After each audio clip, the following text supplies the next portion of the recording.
नमस्कार, मैं कृष्णा अवतार। आप देख रहे हैं दैनिक रेडियो।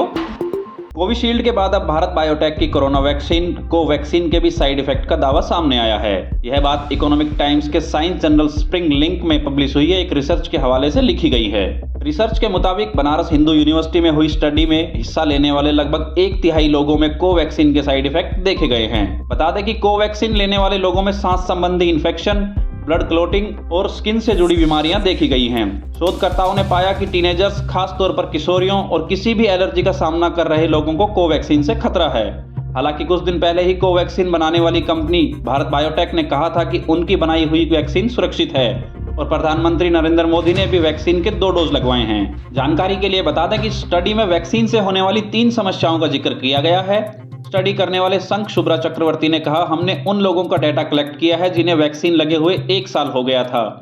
हमने 1024 लोगों पर स्टडी की है। इनमें से 635 किशोर और 291 वयस्क शामिल हैं। स्टडी के मुताबिक 304 किशोरों और 124 वयस्कों में सांस संबंधी इन्फेक्शन देखे गए हैं।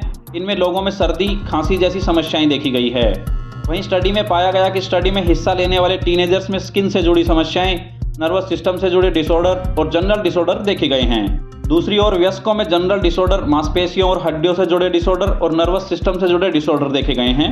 दूसरी ओर कोवैक्सीन के साइड इफेक्ट पर हुई स्टडी में 4.6% किशोरियों में मासिक धर्म संबंधी असामान्यताएं देखी गई हैं।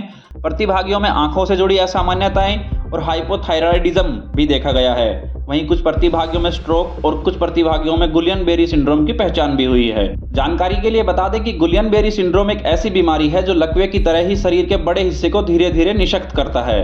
अमेरिका के national institute of neurological disorder एवं स्ट्रोक के मुताबिक गुलियन-बेरी सिंड्रोम एक रेयर न्यूरोलॉजिकल बीमारी है। रिपोर्ट में यह भी दावा किया गया है कि स्टडी में हिस्सा लेने वाले जिन टीनेजर्स और महिला वयस्कों को पहले से कोई एलर्जी थी और जिन्हें वैक्सीन के बाद टाइफाइड हुआ है, उन्हें खतरा ज्यादा है। वहीं 2 मई को भारत बायोटेक कंपनी ने अपनी स्टेटमेंट में कहा था कि कोवैक्सीन की सुरक्षा का मूल्यांकन देश के स्वास्थ्य मंत्रालय ने किया है।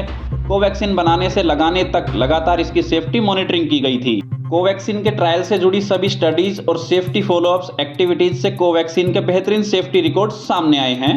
वहीं बता दें कि अब तक कोवैक्सीन को लेकर blood clotting, thrombocytopenia, TTS, VITT, pericarditis, myocarditis जैसी किसी भी बीमारी का कोई केस सामने नहीं आया है। कंपनी ने यह भी दावा किया है कि अनुभवी इनोवेटर्स और प्रोडक्ट डेवलपर्स के तौर पर भारत बायोटेक की टीम यह जानती थी कि कोरोना वैक्सीन का प्रभाव कुछ समय के लिए हो सकता है, परंतु मरीज की सुरक्षा पर इसका असर जीवन भर रह सकता है। यही वजह है कि हमारी सभी वैक्सीन में सेफ्टी पर हमारा अत्यधिक ध्यान रहता है। आपकी जानकारी के लिए बता दें कि कोविशील्ड को लेकर विवाद चल रहा है। इसे लगाने से कुछ केस में लोगों को थ्रोम्बोसाइटोपेनिया सिंड्रोम यानी टीटीएस हो सकता है। इस बीमारी से शरीर में खून के थक्के जम जाते हैं और प्लेटलेट्स की संख्या गिर जाती है। स्ट्रोक तथा हार्टबीट जैसे गंभीर बीमारियां भी हो सकती हैं। दरअसल भारत में सबसे पहले कोरोना वैक्सीन कोविशील्ड है। इसे पुणे की सीरम इंस्टीट्यूट ने बनाया था। कोविशील्ड का formula British pharma company AstraZeneca से लिया गया है। एस्ट्राजेनेका ने अब ब्रिटिश अदालत में यह माना है कि उनकी वैक्सीन के गंभीर साइड इफेक्ट्स हैं। ये थी एक बड़ी अपडेट। आप देख रहे थे दैनिक रेडियो। नमस्कार, धन्यवाद।